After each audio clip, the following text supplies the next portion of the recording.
First stop, Australia, 1932. Picture this: a war against emus. In an attempt to control the burgeoning emu population, the Australian military took up arms. Machine guns, to be exact. Yes, you heard it right. Machine guns were used in a desperate bid to cull the emus. But these flightless birds were not easy adversaries.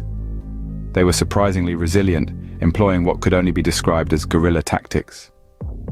They scattered in all directions, making them hard targets. Their swift retreats and unpredictable movements outsmarted the military. Despite the firepower, the emus proved too elusive, too wily. This audacious standoff between man and bird didn't end in a clear victory for the humans. Instead, it left us with one of history's most unusual conflicts.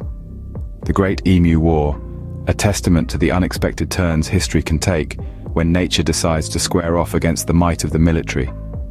Next, we whirl back to 1518, Strasbourg. The dancing plague grips the city, a profoundly strange event. It's as if the city has fallen under a spell. Hundreds of people are caught in an uncontrollable dance fever, their bodies whirling, gyrating and leaping in a non-stop performance that lasts for days.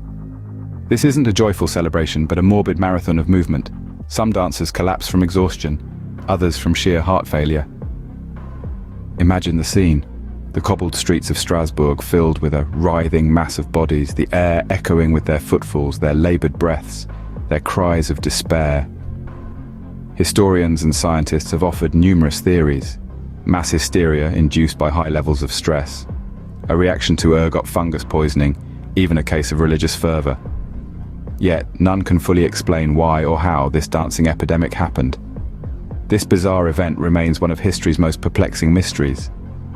In the Dutch Golden Age, tulips weren't just flowers, they were treasures. This was a time when tulips had such an allure that they ignited a frenzy unlike anything seen before. This was tulip mania. The humble tulip bulb became a hot commodity, a symbol of status and wealth. Prices skyrocketed, with people trading their land, life savings, and even their luxury homes for a single tulip bulb. This wasn't just a fascination, it was an obsession, creating one of the first ever economic bubbles in history. But as with all bubbles, it couldn't last forever. Overconfidence, speculation, and a lack of regulation led to an overinflated market. And then, almost as quickly as it had started, the bubble burst. The market crashed, and fortunes were lost overnight. When it burst, it led to a disastrous crash.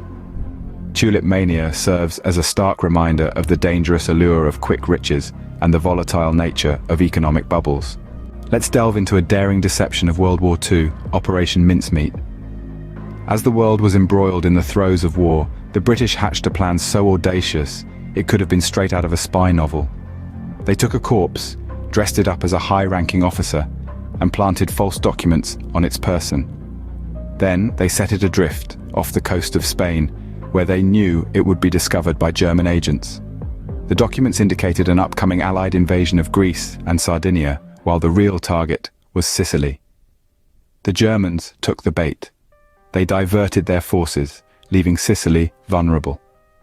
The Allies invaded Sicily with less resistance than expected, gaining a crucial foothold in Europe. The success of Operation Mincemeat was a testament to the power of deception in warfare. This extraordinary ruse changed the course of the war.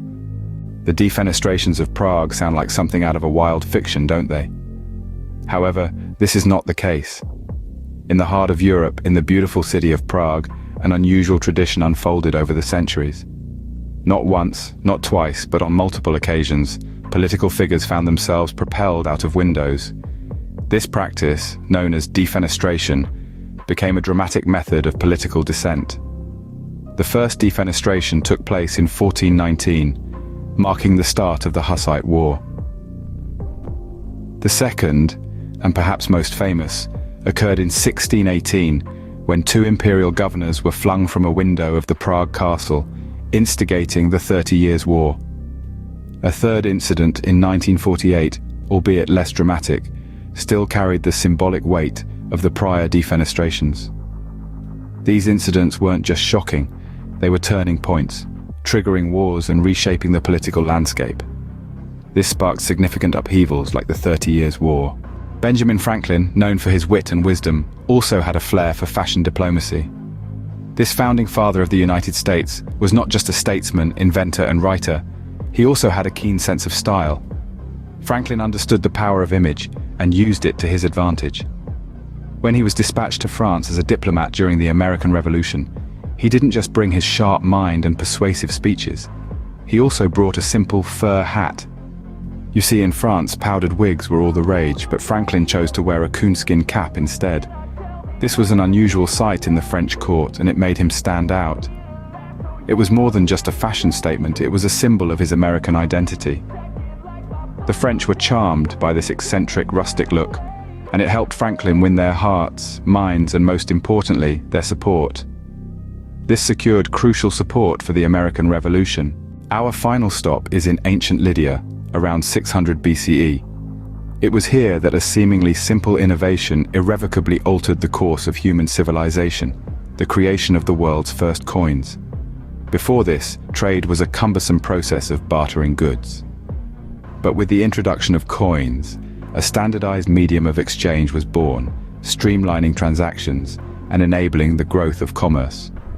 These first coins were made of a gold and silver blend, stamped with symbolic images that spoke to the culture and identity of Lydia. This revolutionary invention didn't just change how we trade, it laid the foundation for the complex economies we know today. From the bustling markets of ancient cities to the digital transactions of our time, the ripple effects of this Lydian innovation are still felt. Yet, despite its profound impact, this monumental invention often gets only a footnote in history books. From the ancient coins of Lydia, we now fast forward to the present day, to a world where currency isn't just physical, but digital and social. In this world, your engagement is as valuable as gold. Every like, comment, share, or subscription is a form of exchange, a way of showing appreciation and support. So if you're enjoying this journey through history, why not leave your own mark?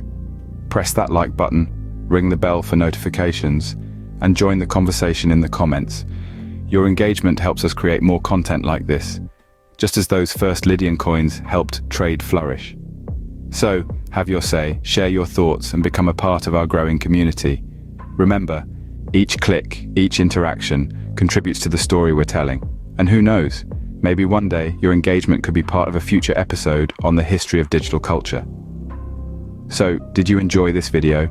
If so, make sure to hit that like button and turn on the notification icon. See you soon.